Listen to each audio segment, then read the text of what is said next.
হলো আমরা অনেকেই বলি জন্ম, মৃত্যু এবং বিয়ে এ তিনটি আল্লাহ তাআলার হাতে।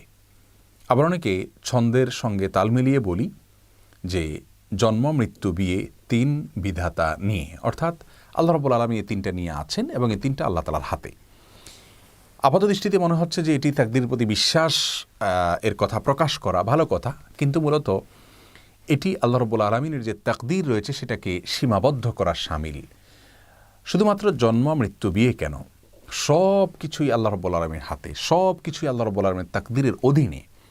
আমরা কি করব কি না করব আল্লাহ রাব্বুল আলামিন আগে থেকে জানেন, তিনি লিখে রেখেছেন। তার তাকদীর আমাদেরকে বাধ্য করছে ব্যাপারটি সেরকম নয়, বরং আমরা যা করতাম, আমাদের যে গন্তব্য, আমাদের যে কর্ম, সেটা আল্লাহ তাআলা আগে থেকে জানেন, তিনি লিখে রেখেছেন। তার তাকদীরের বাইরে কিছুই নেই। শুধুমাত্র জন্ম, মৃত্যু, বিয়ে কেন, আমাদের উপার্জন, আমাদের খাদ্য, আমাদের রিজিক, আমাদের সব বিষয়গুলোই আল্লাহ রাব্বুল আলামিন